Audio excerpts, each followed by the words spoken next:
Hi, I'm Alison from Boomerang Pilates, and this is going to be one of the options for you to play with in the 7-day foot challenge. For this session, you will need yoga tune-up balls or tennis balls. You'll need a yoga block and a half dome. We're going to start by playing with our 4-foot eversion. So you want to place one of the balls directly under the ball of your foot and start to toggle, flinging the other ball out of the way, toggle your foot from side to side. See how that feels. Try not to move your upper leg too much, although it's likely to go a fair bit at this stage of things.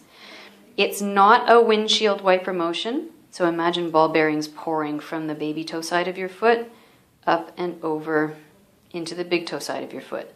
And take note of things like, do you need to tense up your toes to make this work? How much does your leg roll from side to side? Can you keep it fairly stable? Or does it really need, and it's on the way in, right, that it will really need to go with you. Can you see how much my knee is wanting to turn? You can pick a couple of different spots here, and you want to do a nice couple of minutes. You can alternate this if you get crampy or really tired in your foot with just getting a little roll. Really follow the whole line of your foot right down towards the heel. Get inside edge, outside edge. And when you've done that, squeeze your toes all the way around the ball and then spread them all the way up. Squeeze and spread. Do a few of those and then hold your main toes down and lift just your big toe. See if you can spread it towards center. Curl that down. Keep your big toe curled and lift. Whew, the rest of your toes, so much harder to do. And pull back down. Alternate between those two, big toe, rest of the toes.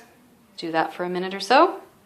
And then when you've done all of that, you can go over and do the same thing on the other foot. If you are actually using yoga tune-up balls, I would say alternate and go from one foot to the other.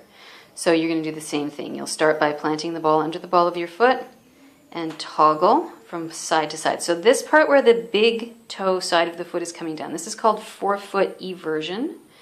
It's bringing the inside edge of the foot closer towards the floor. Not everybody needs to work on this, but a lot of people do. And you would be surprised perhaps to find how many people actually need to work on it even if they don't look like they need to, because their foot seems to be flat. It's actually the thigh bone that's coming into center, which is why we're going to think about external rotation and 4-foot eversion. So if I stand with my feet nicely parallel, I'm using the lines in the floor to help me line up. My feet look straight, but look where my knees go. My internal rotation has now been revealed. So if I externally rotate so that my thighs are neutral and my knees come forward, I've really had to lift up the inside edges of my feet in order to avoid torquing my knees, right? And more on the left than on the right. So those two things are really, really linked. If you tend to have a big turn in, you will tend also to have a bigger turn out. So we're going to look at now externally rotating the legs. You can start just standing and doing external rotation. Do let your feet lift as you go. Try not to torque the knees, just let your feet go with you. And the turn does not come from the knee, the turn comes from the back of your hip. Right? So you want to turn right into the external rotators of your hips. And then, once you've done maybe a minute of that, hold the external rotation and start to add, bringing your feet back down. Press the feet down. Aim from the ball of the foot, right? This is what's coming down.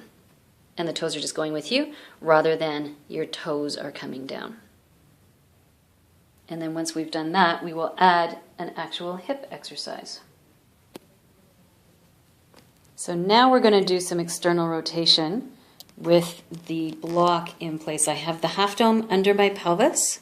You might need a bolster or a couple of cushions depending on how tight your hamstrings are. You need to not feel like you have to work really hard to hold your legs up. you're going to flex your feet, and then right from the backs of your legs, turn out and come back to neutral. Turn out, keep your feet flexed, keep your heels pulling away from each other, legs long and straight. The turn is coming from that same area in the back and sides of the hip joint rather than from your knees or your feet. Your knees and feet are just traveling with you. And this is called the human pez dispenser because ideally you should see the block traveling back and forth as you externally rotate your legs. You've got some nice adductor happening here as well, and this will help to feed your body's ability to not do all your turning from your feet. Having done all that, you're now going to go back to rolling from side to side, but you're going to try and hold your external rotation in place. So using the backs of your knee joint, your knee pit, to stabilize, you'll see right away that I have to move my foot out.